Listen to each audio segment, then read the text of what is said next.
Hello and welcome to Lux Life Discovered. My guest today is Zach Reynolds with Slader's Alaskan Dumpling. So Zach, thank you for being with us today. Yeah, thank you. Well, good deal. So tell me, okay, in the world of food trucks and everything else, tell me what prompted you to do this and just kind of give us a little background about the company. So I guess back in June, I decided that I wanted to do something more than the job I had, which was a manager at a dessert restaurant. Decided I wanted to do more. So we decided to contact Slater to see if he would actually franchise or license. And we got down there on a meeting, and he decided he wanted to sell the whole thing to us. So we said, okay, we'll do that. And here we are, I guess 6 months later. We got a location in Little Rock, a location opening in Jonesboro very shortly, and the original location in Searcy. And I also moved the food truck around all over Northeast Arkansas. I'll be going to Memphis next month. And then, in the summertime, we hit up all the festivals all around the state and try to do what we can. So, Okay. So what was in particular about this company that impressed you? really, it's the food, the atmosphere they have. Whenever you go into Searcy, it's kind of more of like a nostalgic '90s, like Alaskan middle of the wilderness cabin. You get to see all the unique mugs from all over Alaska, the magnets from where people have traveled, just the whole inside and the whole design of the place. That was just like a 10 years of Slater, who's the original owner, just Mhm. building it, trip by trip whenever he went to Alaska. He's from there, so he'd go back there, and just the way it looked, how niche it was, the marketing, the model. He had it all very easily laid out to build off of. And so I just saw it as something that could be more than one restaurant and a food truck. So the goal is to expand and kind of get into that franchise ability, or get good enough at the process and everything to where we can franchise it, and other people can enjoy the dumplings like I do. All right. So as far as like the building itself, are you going to have that type building in Jonesboro? Are you going to like duplicate what's there? Is that going to be like your trademark, or what are you thinking on that point? So really, like I said, the restaurant Cersei is really nostalgic, just put together after years of knickknacks and stuff. Jonesboro is a little more modern. We're going to be in the yard, and we're in the last spot that was originally supposed to be a coffee place. So it's taking some time to kind of redo it and get it how we needed to serve out of it. But it's like we're in like a food hall, so it's kind of like a concession stand, but we have the back unit, so we're able to kind of make that back space. I guess like the last frontier, kind of make it more wildernessy, whereas the front half is going to be more of like a outer, summertime backyard patio type deal. But we're going to try to customize our back of the space into something that kind of correlates with Cersei, but a little more modern. All right. Good deal. So tell us about the dumplings themselves. So Pel'Meni and Pierogi dumplings are they originated out of Russia and Poland, kind of Eastern European, and they kind of made their way over to Alaska.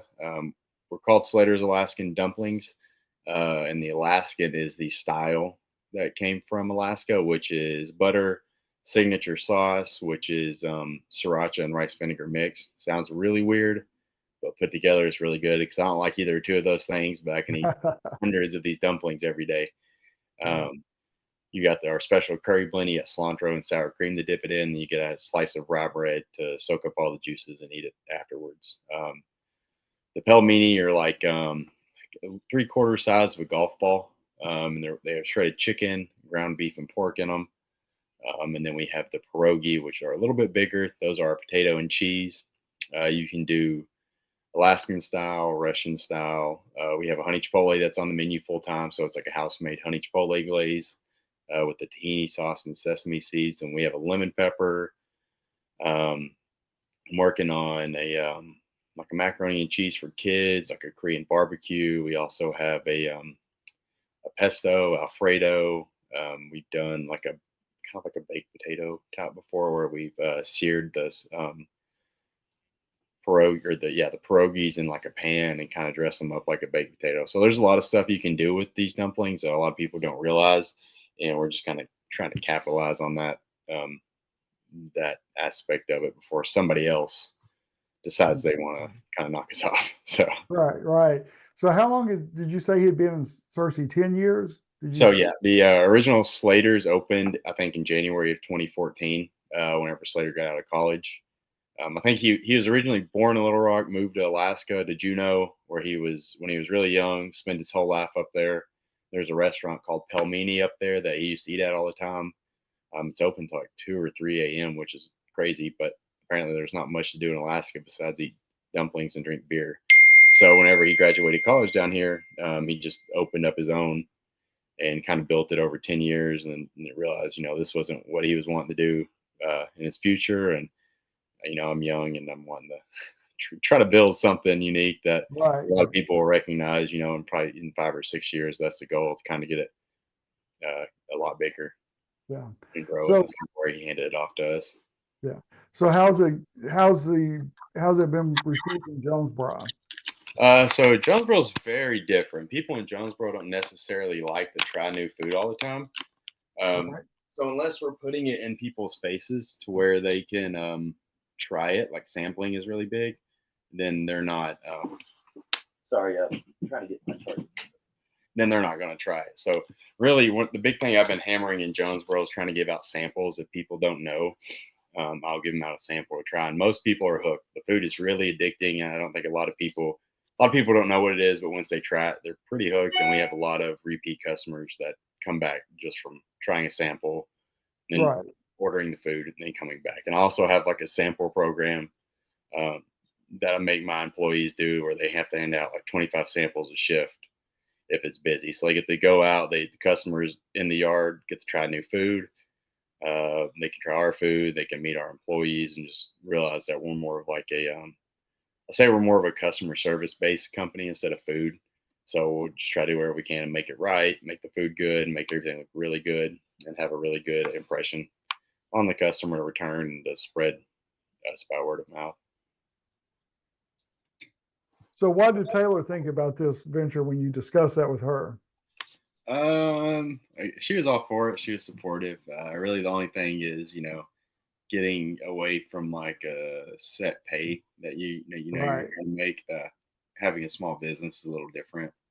Because right now I just pay myself kind of how the bills fall, to try to keep as much as I can toward the business. Because for some, like whenever you're trying to start, you kind of see the long term on how everything's going to go, and you just like you got a vision and you know how you're going to get there. But in the beginning, it takes a few years to kind of get stuff going and kind of build it how you want. I think pretty far off in the future, so I'm not really worried about the financial stuff right now. Because I know later on, once we start doing this more and more, getting more locations open, it's going to be a lot. Life's going to be a lot easier for us. It just sucks right now, but Right. yeah, Right. I like being in the Yeah, truck. I like doing the food and talking to people and meeting people. but yeah, you're a good people person, so I can see where you enjoy doing that. And then when you like your product that you're promoting, and it makes a big difference. So, any what would you say the biggest obstacle has been so far? Trying to get the hood in at Jonesboro.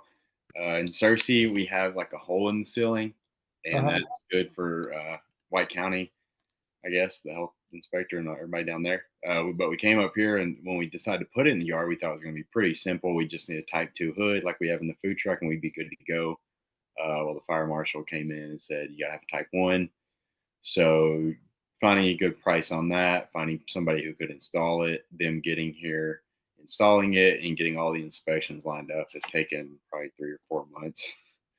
So Okay. we're trying to be open in September. That was our goal, second week of September, but it's definitely That's not. it a little bit, yeah. So Maybe it's September 2025. No, I'm just kidding. yeah, No. yeah, I hope not. Well, we were supposed to roll in opening this weekend, but I don't think we're going to be able to again. I think we're probably going to push it back. Which really, we're not going to try to make a big grand opening for this location since we've had the food truck parked there. We're just going Right. to kind of roll in and be like, "Hey, we're open now, full service." this is what we have. We sell other than the dumplings, we also have like desserts from like an Arkansas local bakery and creamery. So we have like ice cream, we have hot chocolate. We'll have tea from like an Alaskan tea company, and then we'll also have coffee from an Alaskan coffee company. So All right. So the yard, is it like a group of restaurants and businesses? I haven't been to the yard, so I'm not yeah, sure. so the yard is kind of, we call it an international food hall. So you have BA Eats, which is it's the same as BA Burrito. So they do like, they're kind of Right. like a Chipotle style restaurant, and they also do like hamburgers and fries that are really good. And then next to it is the bar called the Yard. So that's kind of what it's Okay. All right. you based around. It's like a full service bar right next to the college, so it brings in a lot of college students. And then there's Larry's Pizza, and then there's Saigon. It's a Vietnamese restaurant, and then there's Squirt, I guess, Alaskan Russian Okay. style restaurant. So Good deal. Good deal. So franchising is uh, something you're looking at too down the road? yes, so I'm trying to.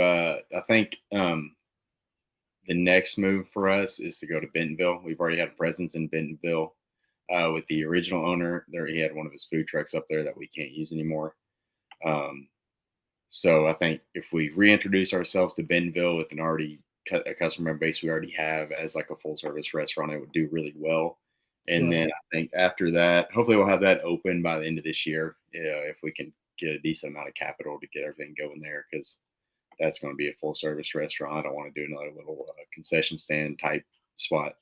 Then after that, hopefully sometime in 2026, we can open in Oxford, Mississippi, and kind of connect to their college down there, because that's kind of the model for Slater's, is to do stuff with the college, because that's what we do here. I'm serving at the basketball game tonight for ASU, but connect with the colleges, and hopefully after that, work on like marketing and progressing our systems and different stuff like that, to where we can roll into franchising 3 to 4 years after that, or maybe sooner, just depending on people possibly Right. wanting their own Slater's restaurant.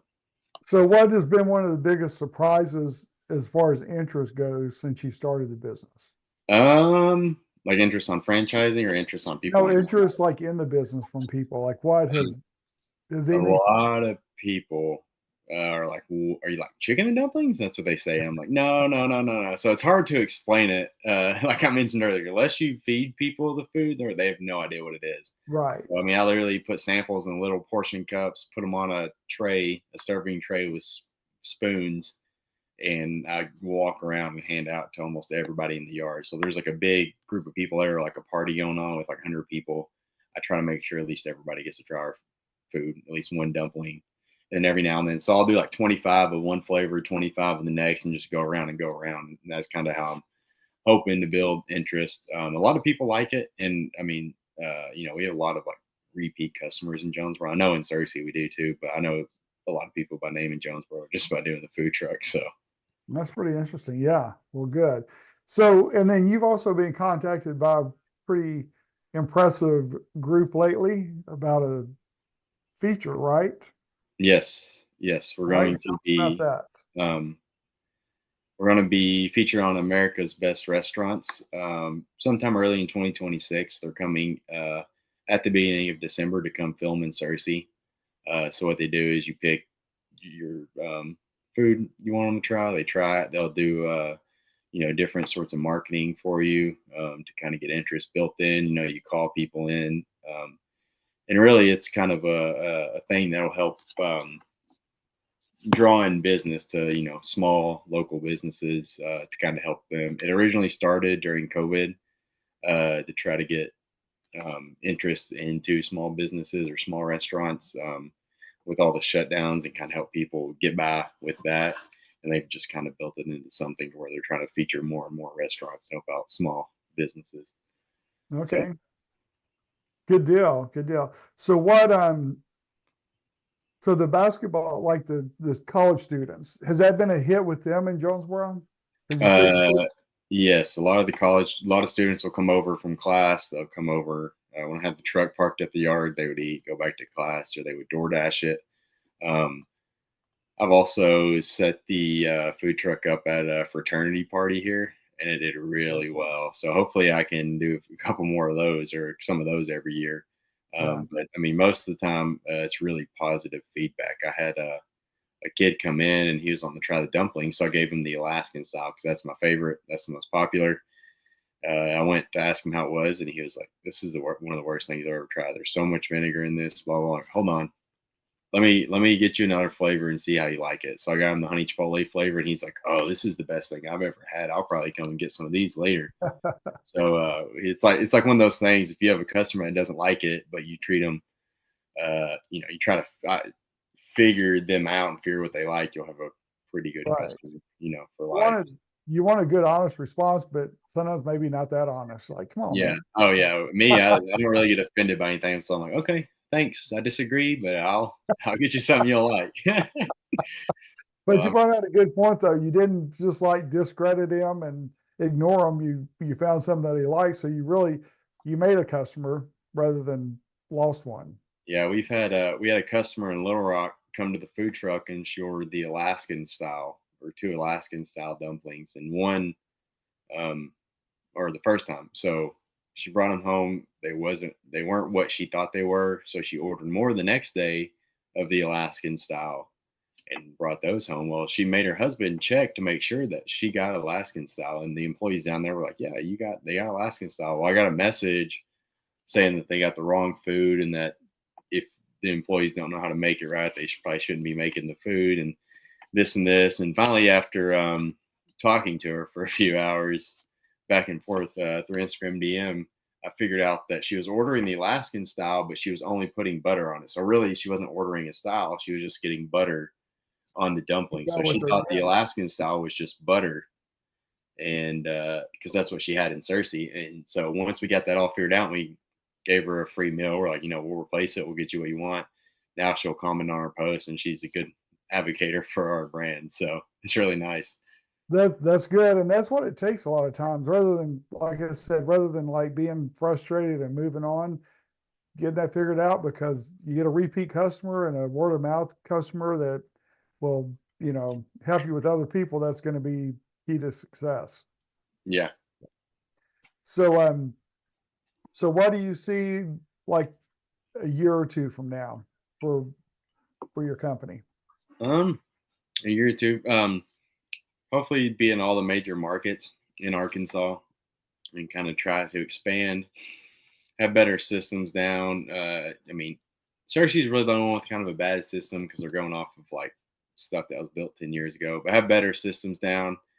I'm trying to put a training program together, but I mean, having a different um, s- um, concept at every location is just hard to put one together for because we can fit into so much stuff. Like we can do the food hall type deal, like we're doing in Jonesboro, the full service restaurant like Cersei, or a ghost kitchen permanent food trailer serving through another place in Little Rock. So we have like three different concepts, but we can roll with quite a bit. It's just really easy. But so I really tried to expand and make all the concepts easy.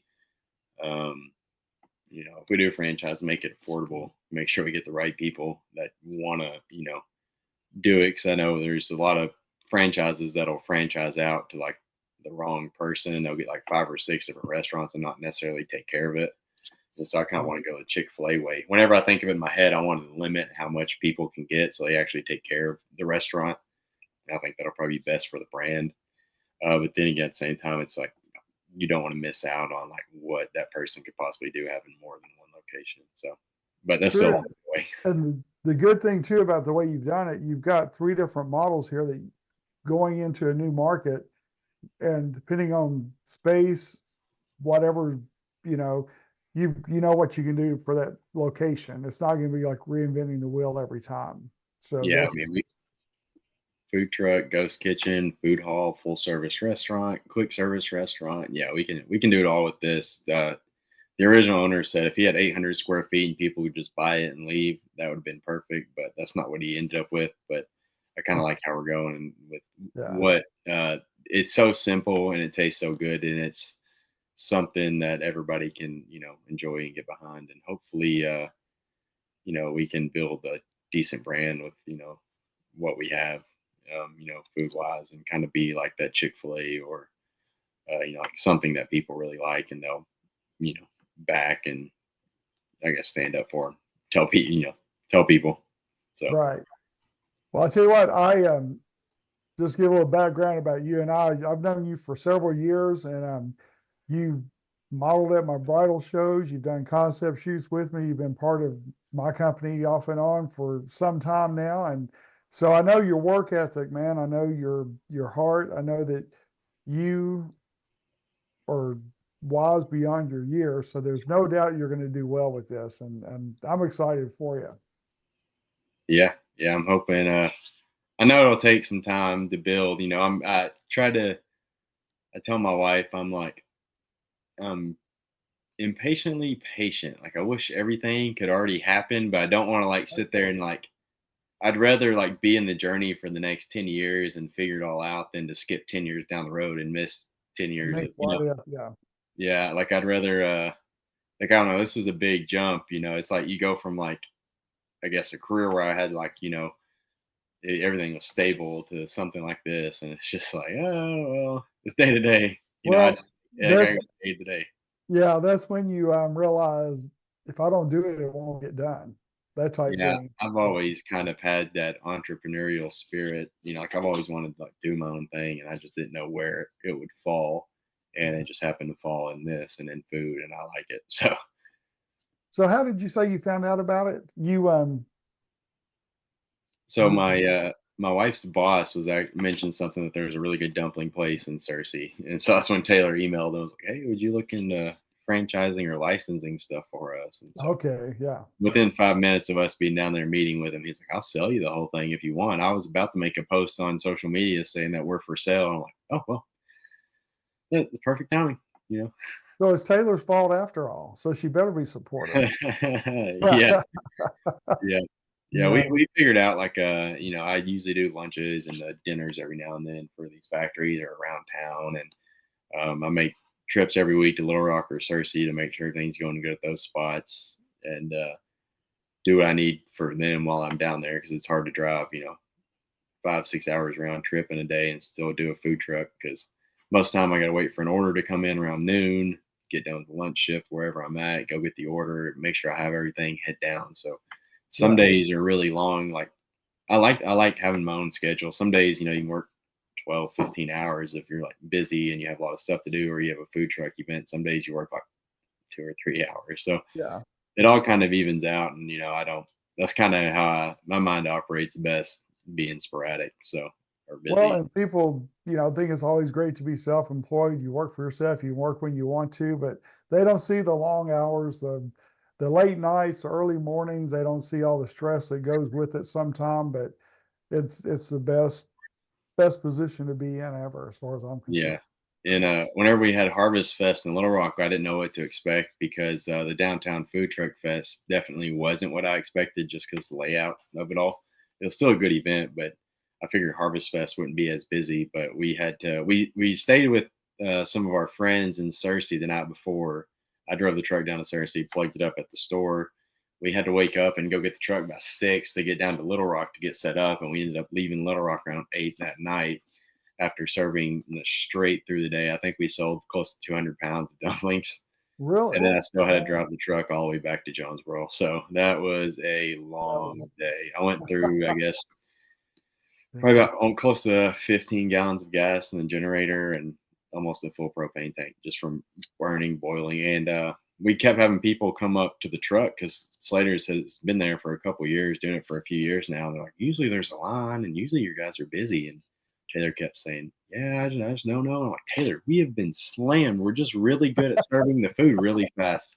And it was only me, Taylor, and another employee from Cersei. Yeah. And Taylor kept saying, we need more people. We need more people. I was like, Taylor, I'm not going to ask an employee to come. So finally I folded and asked another employee. So we had 3 people. I was just going to run with me and Taylor all day and see how he did. Taylor didn't want that, huh? No, I mean, no, it was once we got all set up and going, I mean, we did better. That was our best food truck event all year. But yeah, it was a mess trying to figure out where we are going to go. Kroger kept threatening to tow us if we parked any closer to their parking lot. It's like, Oh well, I don't gosh. know what we This is That's where we're told to be. all the fun parts of learning. Yeah.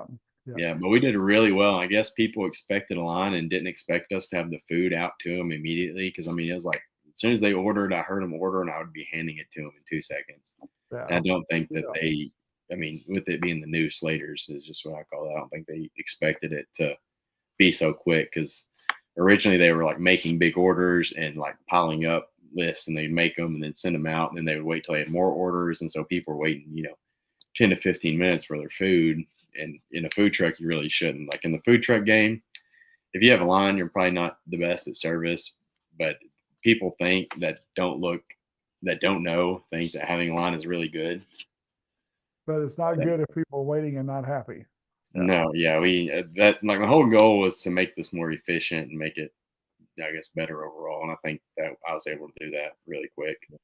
So Well, good deal. Well, we're going to put your information up so people will know how to contact you. So we'll have that on the screen to have your email, your location, and then but Zach, thank you so much for being with us today, man. Appreciate it. And if there's anything ever I can do for you, don't hesitate to reach out. So, we'll do.